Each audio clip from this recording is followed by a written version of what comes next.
To hi అండి, welcome to Dhanvantari stories. ఈరోజు మనం ఫస్ట్ స్టోరీని నన్ను ఇన్స్పైర్ చేసిన మా గురువు గారైన కవల నాగేశ్వరరావు గారిది. ఆ డాక్టర్ కవల నాగేశ్వరరావు గారు ఆయన స్టోరీ ఎప్పుడు విన్నా నేను చాలా ఇన్స్పిరేషన్గా తీసుకుంటానండి. ఆ ఇన్స్పిరేషన్ మీకు కూడా ఉపయోగపడుతుందని నేను ఈ స్టోరీని మీకు కూడా చెప్పాలని నేను కోరుకుంటున్నాను. లెట్స్ వెల్కమ్ అండి. ఈరోజు మనం డాక్టర్ కవల నాగేశ్వరరావు గారిని కలిసి ఆయన మాటల్లో ఆయన స్టోరీని విందాం. Welcome to Dhanvantari stories sir. మీ మాటల్లో మీ స్టోరీని మేము వినాలనుకుంటున్నాం. Thank you, Amma, for inviting me to this talk, Dhanvantari Stories. So, na peru Dr. Nageswararao Kavala, working as a director, Kejalgaza Pharmacy, Bhimavaram, and CEO and MD, Kavala Consultancy Services Private Limited, Rajahmundry. So, na journey pharmacy last 50 years service, total 73 years, అందులో 23 years తీసేస్తే 50 years pharma ఇండస్ట్రీలో, 23 years pharma industry and 20 years of academics. ఈ రెండింటి blend తోటి now today I'm in this position and committed to deliver, explore my knowledge to all the budding pharmacies. యాక్చువల్గా మీరు pharmacy అంటే మీరు చదువుకున్న టైంలో బైపీసీ స్ట్రీమ్ ఉన్న వాళ్ళందరూ కూడా డాక్టర్స్ అవ్వాలని అనుకున్నారు, లేదంటే డెంటిస్ట్ అవ్వాలనే స్టేజ్ తప్ప, ఎంపీసీ స్ట్రీమ్లో ఉన్న ఇంజనీరింగ్ తప్ప ఫార్మసీ అనేది మీకు ఫార్మసీనే తీసుకోవాలని ఎందుకు అనిపించింది? మేము చదువుకునే టైంలో అప్పుడు హెచ్ఎస్ఎల్సి, బైపీసీ అండ్ ఎంపీసీ గ్రూప్కి ఈక్వలెంట్. ఎంపీసీ కన్నా వెళ్ళొచ్చు, ఇంజనీరింగ్ కోర్స్ కన్నా వెళ్ళొచ్చు. హెచ్ఎస్ఎల్సి మల్టీపర్పస్ కోర్స్ అప్పుడు ఆ టైంలో 1970లో ఇంటర్మీడియట్, అంటే ఇప్పుడు ప్రజెంట్ ఇంటర్మీడియట్ 11+12, అప్పుడైతే HSLC, higher secondary school leaving certificate. So both engineering స్ట్రీమ్కి వెళ్ళొచ్చు, మెడిసిన్ స్ట్రీమ్కి వెళ్ళొచ్చు. అయితే ఆ టైంలో మెడిసిన్కి ఫస్ట్ టైం మాకు ఎంట్రన్స్ ఎగ్జామినేషన్ పెట్టడం జరిగింది. కానీ అప్పటికప్పుడు సడన్గా అవడంలో ప్రిపరేషన్ అయితే అవ్వలేదు. Though I got a good marks in higher secondary, but we could first being a first time entrance examination మాకు అవ్వలేదు, క్వాలిఫై కాలేదు. అప్పట్లో కూడా నాకు డాక్టర్ అవ్వాలని ఉండేది, ఇది విత్ ఫాస్ట్ ఎక్స్పీరియన్స్ తోటి. ఓకే, అయితే MBBS qualify entrance exams qualify కాలేదు. తర్వాత నేను చూస్ చేసిన కోర్సులు అప్పట్లో బీవీఎస్సీ ఫెయిల్ అయింది కాబట్టి BVSc, chemical engineering, pharmacy and agriculture BSc opt చేసుకున్నాను, 4 ప్రొఫెషనల్ కోర్సెస్. అయితే బీవీఎస్సీ సీట్ వచ్చింది, ఏజీబీఎస్సీ సీట్ వచ్చింది, ఫార్మసీకి సీట్ వచ్చింది అండ్ అగ్రికల్చర్ బేసిక్ కూడా సీట్ వచ్చింది. అయితే అప్పట్లో ఫార్మసీ చేయాలి అని మాకు మ్యాథ్స్ చెప్పే టీచర్ నాగేశ్వరరావు, నీకు నరసింహమూర్తి గారిని ఒక ఆయన మ్యాథ్స్ టీచర్ ఉండేవారు. ఆయన ఆంధ్ర యూనివర్సిటీ గోల్డ్ మెడలిస్ట్. ఆయన ఏం చేశారు, ఆయన ఇన్స్పిరేషన్ తోటి నాగేశ్వరరావు నీకు మంచి మార్కులు వస్తున్నాయి కాబట్టి ఫార్మసీ కెరీర్ అయితే బాగుంటుందని చెప్పేసి సలహా చెప్తే, ఆయన మాట ప్రకారం నేను ఈ కోర్సులన్నింటిలో ఫార్మసీ రావడం కొంచెం లేట్ అయింది, వెయిటింగ్ లిస్ట్లో ఉంటే. ఈలోగా ఇంటికి వచ్చేటప్పటికి ఏజీబీఎస్సీ సీటు, బీవీఎస్సీ సీట్ వస్తే అట్లీస్ట్ మనం డాక్టర్ అవ్వలేదు, కనీసం హ్యూమన్ డాక్టర్ అవ్వకపోయినా వెటనరీ డాక్టర్ అవుతామని చెప్పేసి బీవీఎస్సీ తిరుపతిలో జాయిన్ అయ్యాను. జాయిన్ అయ్యి వచ్చేసి మళ్ళీ రెగ్యులర్ క్లాసెస్కి వెళ్దామన్న టైంలో వెళ్ళాను. వెళ్తే అదే రోజు అప్పట్లో ఈ మన ఈ వాట్సాప్ కాల్స్ ఇవన్నీ ఏం లేవు, మెసేజ్. సో టెలిగ్రామ్ వచ్చింది, ఈ got selected for this B pharm అని. అసలు సర్టిఫికేట్లు అన్నీ ఏదైతే ఇచ్చానో అవన్నీ తీసుకుండి మళ్ళీ వెనక్కి వచ్చి ఆంధ్ర యూనివర్సిటీకి వెళ్ళి బీ ఫార్మ్స్లో జాయిన్ అవ్వడం జరిగింది. ఆ రకంగా నా బీ ఫార్మసీ కోర్స్ స్టార్ట్ అయింది ఇప్పుడు 1970. ఈ B pharmacy and M pharmacy career తర్వాత మీరు చూస్ చేసుకున్న పాత్ ఎలా ఉండేది sir? So right from the beginning మాకు భగవంతుడు రాసిన దానికి ఏ రకంగా, ఇప్పుడు నేను ఎప్పుడు చెప్తుంటాను, I believe God and God's words. మన మిథాలజీ చూసుకుంటే మీరు కన్సీవ్ అయినప్పుడే మీకు ఏంటి, what is that you are going to అన్నదానికి రాసి పెట్టి ఉంటుంది. We are only actors on this earth, you to act according to supreme soul అన్న ఇది ఉంటుంది. ఆ రకంగా నాకు ఫార్మసీ చదవాలి అని రాసి ఉంది. ఫార్మసీ జాయిన్ అయ్యాను, ఫార్మసీ ఫీల్డ్. సో నేను యాక్చువల్గా ఈరోజు గర్వంగా చెప్పుకుంటా, ఫార్మసీ చదివాను కాబట్టి ఈరోజు ఇంత గర్వంగా హ్యాపీగా లైఫ్ లీడ్ చేస్తానని చెప్పేసి ఫీల్ అవుతాను. ఎందుకంటే అంతకుముందు కాలేజీ హై స్కూల్ డేస్లో డైలీ మా అమ్మగారు క్యారేజీ నాన్ వెజిటేరియన్ అదే ఫుడ్ ఉంటేనే తీసుకునేవాడిని. అటువంటిది బీఫార్మసీ చేరిన తర్వాత ఈ కోర్స్ చదివిన తర్వాత ఆ సబ్జెక్ట్ అంతా అర్థం చేసుకుని then I use to start eating all the vegetables అనండి అదేనా ఉంది. ఆ రకంగా ఈ రోజు నా ఆరోగ్యానికి కూడా అదే మూల సూత్రాన్ని అనుకుంటాను నేను. నెక్స్ట్ మీ ఫార్మసీలో మీరు ఎనాలిసిస్ డిపార్ట్మెంట్ లో చేశారు. ఎంఫామ్ అనాలిసిస్ డిపార్ట్మెంట్ లో చేశారు. ఎనాలిసిస్ డిపార్ట్మెంట్ లో చేసేటప్పటికి మీరు మీరు చాలా సార్లు చెప్తారు, నేను ఒక మిషనరీని తీసి ఫిట్టింగ్ చేసేస్తాను, అంత క్యాపబిలిటీ ఉంది అని. ప్రజెంట్ ఉన్న ఎడ్యుకేషన్ ఫీల్డ్ లో అలాంటి టూల్స్ మనం చేయాలన్నా కూడా పిల్లలు చేయలేకపోతున్నారు. ఎక్కడ ల్యాక్ వచ్చిందని అనుకుంటున్నారు? అది దానికి నేనేంటంటే inherent knowledge is most important. Inherent knowledge you cannot purchase the knowledge. So by hands on experience అన్నప్పుడు ప్రజెంట్ డేస్లో హ్యాండ్స్ ఆన్ ఎక్స్పీరియన్స్. దానికి మాకు అప్పట్లో టీచర్స్ చాలా ప్రెసైజ్గా కన్సైజ్గా చాలా చెప్పేవారు. అలాగనే ప్రాక్టికల్స్లో మంచి స్కిల్స్ ఉపయోగిస్తే I use to get highest marks in the practicals. థిరీలో అవుట్ ఆఫ్ 30లో 10 పొజిషన్ ఉన్నా but I use to get first marks or first position in the practical examination. ఇది భగవంతు ఇచ్చిన నాకు స్కిల్స్ అని అనుకుంటాను. ఇప్పుడు కూడా అదే స్కిల్స్ తోటి I'm leading my life. Me M Pharmacy B Pharmacy అయిన తర్వాత మీ కెరియర్ దేంట్లో నుంచి స్టార్ట్ చేశారు? సో బీఫార్మసీ అయిన తర్వాత ఎంఫార్మసీ చేయాలనిపించింది, ఎంఫార్మసీ చేశాను. తర్వాత ఎంఫార్మసీ అయిన తర్వాత అప్పట్లో మా బ్యాచ్ అవుట్ ఆఫ్ 30 మెంబర్స్ లో మా బ్యాచ్ వరకు కూడా అందరూ కూడా స్టేట్స్ 65 నుంచి 1970 వరకు ఎవరు కూడా ఇండియాలో లేరు. అందరూ అబ్రాడ్ అమెరికాలో సెటిల్ అయిన వాళ్ళే. అయితే నేను పేట్రియాటిజం మీద I didn't go abroad. So అక్కడికి వెళ్ళి ఏం చేసేది ఉంది, మన ఇండియాని మనం చేసుకోవాలని చెప్పేసి I didn't go. But ultimate గా వెళ్ళాల్సి వచ్చింది, పరిస్థితులు వేరు, చెప్తాను తర్వాత. ఇది ఫార్మసీలో నేను ఇండస్ట్రీ చూస్ చేసుకుంటే బొంబాయి 1976లో కంప్లీట్ అయింది. 77 జనవరిలోనే బొంబాయి కాన్ఫరెన్స్ కి అక్కడ సెకండ్ ఏషియన్ ఫార్మసిటికల్ కాంగ్రెస్ దానికి వెళ్ళడం జరిగింది. అందులో జరిగినప్పుడు మా యాల్యూమినై అంటే ఆంధ్ర యూనివర్సిటీ నుంచి అక్కడ ఉన్న యాల్యూమినై మీటింగ్ లో, దట్ ఈస్ అడ్వాంటేజ్ ఆఫ్ యాల్యూమినై అంటాను నేను. అక్కడికి వెళ్ళడం, యాల్యూమినై ద్వారా నేను ర్యాలీస్ ఇండియాలో అప్రెంటిస్ గా జాయిన్ అవ్వడం జరిగింది. అక్కడ కూడా ర్యాలీస్ ఇండియాలో వాళ్ళు 6 months యాజ్ అన్ అప్రెంటిస్. అప్పుడు ఇందిరాగాంధీ టైం ఎమర్జెన్సీ పీరియడ్ లో ఎక్స్ప్లాయిటేషన్ ఎక్కువ ఉండేది అప్రెంటిస్షిప్ యాక్ట్ది. అటువంటిది నేను వర్క్ చేసి అప్రెంటిస్ వర్క్ చేస్తూ 6 months 1 year కి నేను ఫిబ్రవరిలో జాయిన్ అయ్యాను. సమయం జూన్. సో ఇంకొక కంపెనీలో ఆఫర్ వస్తే వాళ్ళు మేనేజ్మెంట్ వాళ్ళు పిలిచి, Nageswararao have you had been to softwares India అన్నాడు. అవునండి అన్న, మరాఠీ, బాంబే ర్యాలీస్ ఇండియాలో. So no you will be on the permanent role from the 1st of August అని అన్నారు. So I felt very happy and I sent the regret letter to the company which they offered me the appointment as an production chemist. So like that, ఎందుకంటే వాళ్ళు within 6 months లో they could identify my skills. ఎందుకంటే రోజు 10 samples ఇచ్చేవారు analysis లో, pharmaceutical analysis లో. అదే industry 10 products కూడా నేను కంప్లీట్ చేసి సాయంత్రం I use to give the report. అదే కంపెనీలో చేస్తుండగా but one paracetamol raw material being produce consumed by tons and tons fail అవడం తోటి I reject that material, tons of material.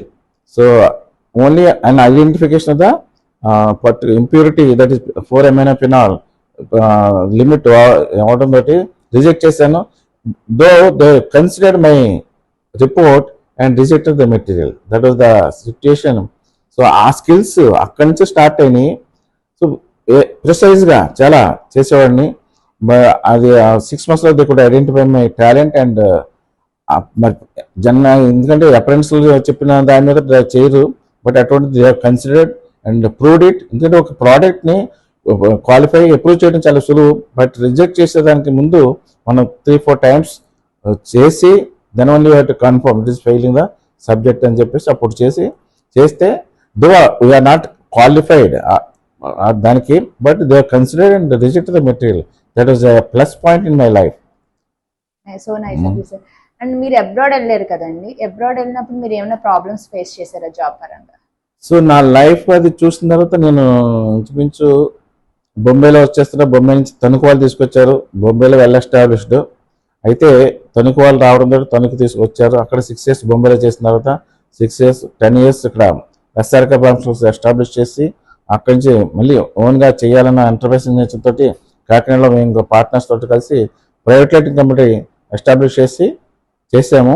అయితే ఆ ప్రైవేట్ లిమిటెడ్ కంపెనీ ఎప్పుడైతే ఎస్టాబ్లిష్ చేసామో I thought my life is settled, but I never thought that will bring my life to the zero level.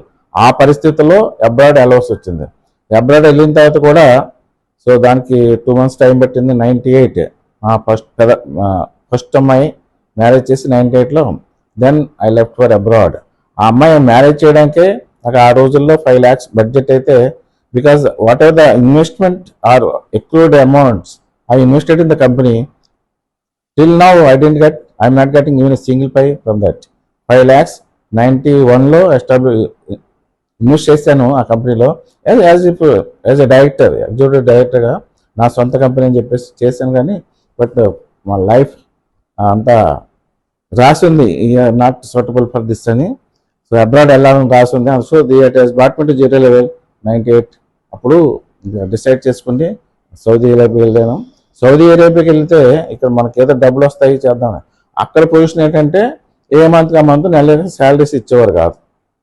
అయితే ఇబ్బంది పడ్డాను. First 2 months అసలు పడుకున్నా చేసిన పిల్లలు వదిలేసి పెద్ద ఏజ్లో వెళ్ళడం, పరిస్థితులను బట్టి వెళ్ళడం, ఆ వెళ్ళిన తర్వాత అక్కడ జీతాలు లేకపోవడం, ఎవరైనా మా పిల్లలు ఎవరైనా ఫార్మసీలో వస్తుంటే చూసి మొత్తం కళ్ళంటే నీళ్ళు వచ్చేసేవి. అలాగే 2 months అక్కడ జీతాలు ఇవ్వకపోవడంతో ఏమైందంటే నేను ఏదో ఇక్కడ కష్టపడి అక్కడ ఏదో సంపాదించుకుని మనం తీసుకున్న అప్పులు తీసుకొచ్చిన వెళ్తే అక్కడ ఏ మంత్కి ఆ మంత్ ఇవ్వకపోతే 10 months తర్వాత నేను లీవ్కి అప్లై చేశాను. 2 years కాంట్రాక్ట్ పీరియడ్ 98. అయితే 2 years కాంట్రాక్ట్ పీరియడ్లో అక్కడ కూడా 2 years కాంట్రాక్ట్ పీరియడ్ 10 months అయిన తర్వాత లీవ్ అప్లై చేస్తే లీవ్ గ్రాంట్ చేస్తారు. లీవ్కి వచ్చినప్పుడు మొత్తం అమౌంట్ సెటిల్ చేస్తారు. సో February 17 ఫస్ట్ సెప్టెంబర్లో జాయిన్ అయితే first salary I got in February. So February 17 that to my remembrance ఏంటంటే మా మూడో అమ్మాయి పుట్టినరోజు ఆ రకంగా. సో బట్ నో రిగ్రెట్స్, ఎన్ని ఫెయిల్యూర్స్ వచ్చినా no regrets in my life. అది no regrets. I never felt company sick అయినా ఇదైనా. బట్ అంటే God has tested me in all aspects up to 98. When I left for abroad 98 ఆ పరిస్థితి వచ్చిన తర్వాత అబ్రాడ్ వెళ్ళాను. నాకు ఎందుకంటే ఎంత ఈ స్టేజ్లో చూస్తే everybody feels that Nageswara is well to do, but ఎవరికి కూడా బయటికి వాళ్ళకి ఎవరికి లేదు. మా పెద్దమ్మాయి మ్యారేజ్ చేయడానికి ఐ ఫెల్ట్ నాకు మా మిస్సెస్కి తెలుసు ఏంటి నా పొజిషన్ ఏంటంటే.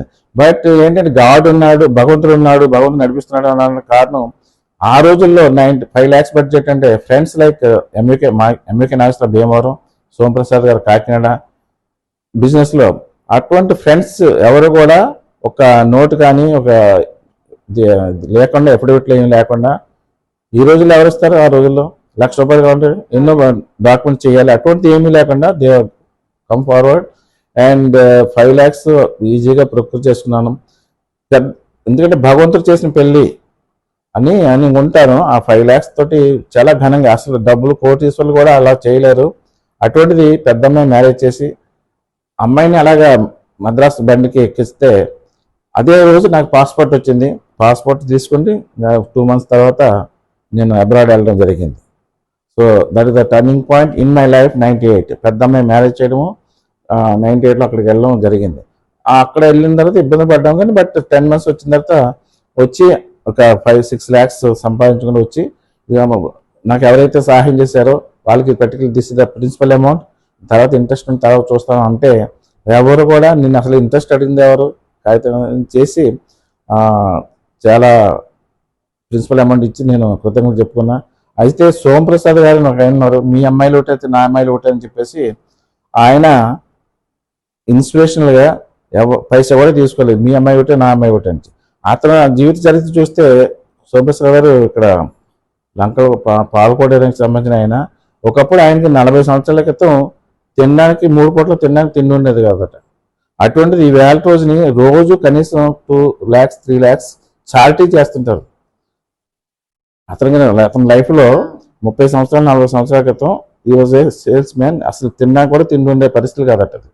అటువంటిది today is a good business man in Kakinada and doing lot of social service, charities. అందరూ సామూహిక వాళ్ళు చేస్తాడు, అన్ని చేస్తాడు. ఎవరైనా పెళ్లి చేసిన పెళ్లిలో అందరికీ రోజు ఆయన దగ్గర క్యూలో చాలా మంది ఉంటారు. చాలా ఇన్స్పిరేషన్ అవుతుంది. మన స్టూడెంట్స్ కూడా ఇక్కడ ప్రజెంట్ స్టూడెంట్స్ కూడా నేను రికమెండ్ చేస్తే 10,000 అలాగ ఇస్తాడు ఇప్పుడు కూడా.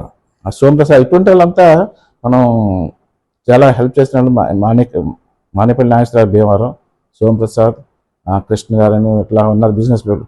ఈ రోజుల్లో అది credibility in the society, that is most important. లైఫ్లో ఏంటంటే credibility in the society is most important. మనకి ఎంత వాల్యూ ఉంది, ఎంత డబ్బులు ఉన్నాయి కొట్టిసోలు కదా, but credibility. So I believe in that. మీరు అబ్రాడ్ నుంచి వచ్చిన తర్వాత మళ్ళీ ఇండస్ట్రీ పెట్టకుండా అకాడమిక్ లో ఎందుకు వచ్చారు? సో అక్కడి నుంచి అబ్రాడ్ నుంచి వచ్చేటప్పుడు ఇంచుమించు నా వయసు ఎంత ఓకే ఉంది. సో ఇండస్ట్రీ పెట్టాము, ఇండస్ట్రీ చేయాలి. ఇండస్ట్రీ వచ్చిన తర్వాత నేను అంత కన్సల్ట్ చేసి, సైట్ కూడా ఉంది, అయితే సలహాలు సంప్రదింపులు చేస్తే ప్రజెంట్ సిచ్యుయేషన్ డ్రగ్ డిపార్ట్మెంట్ అందరూ నాకు జూనియర్స్ అంతా డైరెక్టర్స్గా ఉన్నా అప్రోచ్ చేస్తే నేను అనుకున్నది అప్పుడు ఇండియాకి వచ్చేస్తే అక్కడ కంటిన్యూ చేయమన్నారు. కానీ ఇండియాకి వస్తే ఇంత అక్కడ ఉండి కష్టపడి చేసేదానికంటే ఇండియాకి వెళ్ళి మాత్రం సంపాదించుకోలేమా అని చెప్పేసి వచ్చి అకాడమిక్లో జాయిన్ అవుదాము. ఇండస్ట్రీ పెడితే మళ్ళీ ఇబ్బంది పడాలి, అన్నీ ఇప్పుడు సక్సెస్ అవ్వడానికి చాలా టైం పడుతుంది అని అకాడమిక్స్కి నాకున్న స్కిల్స్ని డైరెక్ట్ మన షేర్ చేయొచ్చు, బడ్డింగ్ ఫార్మ్స్ చేయాలని చెప్పేసి వచ్చిన వెంటనే ఇండియాలో ల్యాండ్ అయిన తర్వాత మద్రాసులో నాకు అక్కడ వచ్చిందని తెలిసి మన విష్ణు కాలేజ్ ప్రిన్సిపాల్ బసవరాజు గారు నాకు జూనియర్. అయితే అది ఎలా వచ్చింది, అయితే మద్రాసులో దిగాను, అక్కడి నుంచి ఫోన్ వచ్చింది. ఆయన అన్నామలై ఇన్స్టిట్యూట్స్కి వెళ్ళి ఇంటర్వ్యూ చేయడం జరిగింది. నేను వచ్చాను చెప్పేసి అంటే ఫోన్ చేస్తే నాగేశ్వరరావు వెల్కమ్ అని చెప్పారు. విష్ణు కాలేజీకి యాక్చువల్గా నేను ఇక్కడ ఇండియాలో ఉండగా అప్లికేషన్ పెడితే నేను అబ్రాడ్ వెళ్ళిన తర్వాత డిసెంబర్లో ఇంటర్వ్యూ వచ్చింది. బట్ ఆ టైంలో జాయిన్ అవ్వలేదు కాబట్టి తర్వాత ఫస్ట్ కాల్ కూడా ఇండియాకి వచ్చిన వెంటనే విష్ణు కాలేజ్ నుంచే ఆ కాల్ వచ్చింది. సో మనకి ఈ టైంలో ఈ fag end of my life మన అకాడమిక్స్ అయితే మన నాలెడ్జ్ అందరికి షేర్ చేసినట్టు ఉంటుంది అని చెప్పేసి అకాడమిక్స్ చూస్ చేసుకున్నాను. Academics fail. ఆ టైంలో అదే టైంలో ఇండియాకి రావడం, ఆయన అడిగారు బసరాజు మద్రాసులో ఉండగా ఏంటి what is your next future అని. నేను కాకినాడ చేరినవ్వండి, కాకినాడ చేరిన తర్వాత దాన్ని ఇండస్ట్రీ పెట్టడం ఏంటి చెప్పని చెప్పేసి అనుకుని వస్తే ఆ ఇండస్ట్రీ కాకుండా అకాడమిక్స్ అయితే బెటర్ 10 మందికి నవ్వు దాంతో విష్ణులో ఆఫర్ చేయడము, విష్ణులో జాయిన్ అవ్వడం జరిగింది. అక్కడ 4 సంవత్సరాలు చేసి తర్వాత అదే టైంలో అక్కడ చేరిన తర్వాత రాజమండ్రి విజేఎస్ కాలేజ్ వాళ్ళు అడిగారు, అలాగే కేజీఆర్ కాలేజ్ కూడా అడిగారు. అయితే నేను అప్పుడు 2007 స్టార్టింగ్ 2007లో నేను అకాడమిక్స్లోకి వచ్చా. అయితే అదే టైంలో ఈ కొత్త ఇండస్ట్రీస్ తోటి కొత్త కాలేజీలతో చేసి చేతులు కాల్చుకుంటాం ఇబ్బంది అవుతుంది, ఎందుకంటే ఎస్టాబ్లిష్డ్ కాలేజీలో చేరితే బాగుంటుందని చెప్పేసి చూసిన విష్ణు కాలేజ్, విష్ణు జాయిన్ అయ్యాను. ఇది ఎక్కడైతే ఇక్కడ సారీ చెప్పి, ఎందుకంటే నాకు అకాడమిక్స్లో ఇంట్రెస్ట్ లేదు, ఎక్స్పీరియన్స్ లేదు, I cannot take it up అని. బట్ ఈ ప్రజెంట్ పొజిషన్లో చూస్తే కేజీఎల్ కాలేజీకి నాకు some bonding is there, so I have to serve అని చెప్పేసి రాసి ఉన్నట్టు ఉంది. సో 2010లో విష్ణు కాలేజ్ నుంచి వచ్చి ఇక్కడ టేకప్ చేసి కేజీఎల్ కాలేజ్లో గత 2010లో జాయిన్ అయ్యాను. సర్వీస్ అలా కంటిన్యూ అవుతూ ఉంది. ఏంటని ఫీల్ అవుతా, కేజీఎల్ కాలేజ్ అప్పుడు పెద్దలు మెంటే పద్మనాభం గారు, గన్నపతుల నాగేశ్వరరావు, నూకల రామానుజరావు పెద్దలందరూ తీసుకొచ్చి ఆ కుర్చీలోకి వచ్చేబట్టి ఇదిగో మీకు ఈ యూనిట్ని ఈ కాలేజీని మీ చేతిలో పెడతాం, మీరు ఏం చేస్తారు ఏం చేస్తారు చెప్పేసి అని నాకు అప్పచెప్పారు.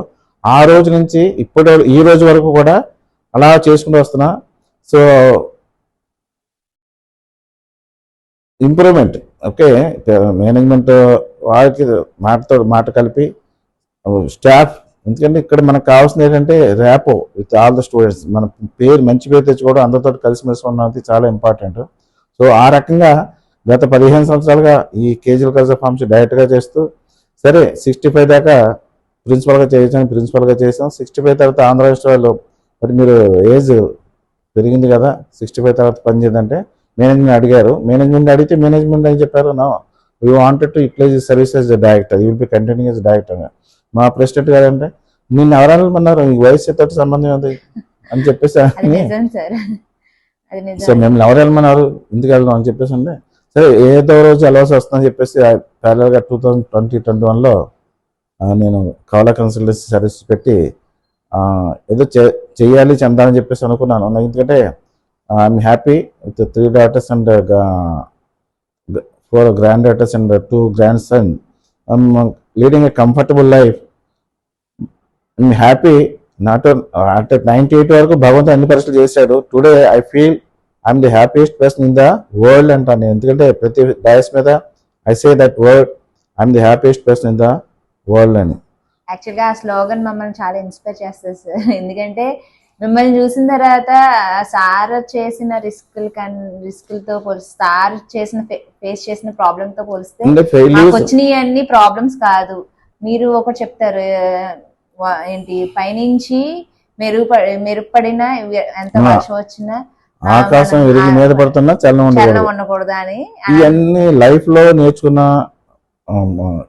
ఫెయిల్యూర్స్ అయితే పిల్లర్స్ ఆఫ్ సక్సెస్ అంటారు. ఫెయిల్యూర్స్ అయితే pillars of success.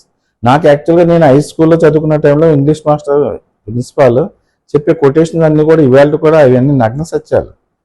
Run and Martin grammar book లో మొత్తం అన్ని చదివాను, each and every word. They used to teachers like that. So ఇప్పుడు కూడా అవన్నీ గోల్డెన్ వర్డ్స్ అవి. Failures are pillars of success.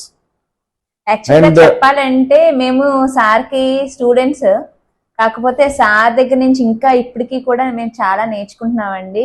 యాక్చువల్గా సార్ స్టోరీ వింటా ఉంటే ఇంకా వినబుద్ధి అవుతుంది అనమాట. ఎందుకంటే ప్రతి ఆయన ఫేస్ చేసిన ప్రాబ్లంలో కూడా మనకు చాలా ఇన్స్పిరేషన్ ఉంటుంది. ఎందుకంటే చాలా మంది అనుకుంటారు ప్రాబ్లం ఫేస్ చేసాము, అయ్యో ఇక్కడితో రిగ్రెట్ అయిపోతున్నాము, ఇక్కడితో స్టాప్ చేసేద్దాము లైఫ్ ని, మనం ఏదో ఇంకోటి చూడొద్దు, ఏదో కంటిన్యూ చేయాలనో లేకపోతే వేరే ఆలోచన పెట్టుకుంటారు. కానీ సార్ ఎప్పుడు కూడా ఏ ప్రాబ్లం ఫేస్ చేసినా కూడా మళ్ళీ నవ్వుతూనే ఆ ప్రాబ్లం ని ఎదుర్కోవడం అనేది నాకు చాలా ఇన్స్పిరేషన్ అండి. ఎందుకంటే నేను చాలా ప్రాబ్లమ్స్ ఫేస్ చేసినప్పుడు కూడా సార్ చెప్పిన మాటలకి నేను ఇన్స్పైర్ అయ్యి నేను నా లైఫ్ ని టర్న్ చేసుకోవడం కూడా కేజీఆర్ కాలేజీలో యాక్చువల్గా నా లైఫ్ టర్న్ అవడానికి నా పాయింట్ ని నేను సస్టైన్ చేసుకోవడానికి అండ్ ఎంఫార్మసీ కంప్లీట్ చేసి నేను ఈ ధన్వంతరి స్టోరీస్ స్టార్ట్ చేయడానికి కూడా కారణం సారేనండి.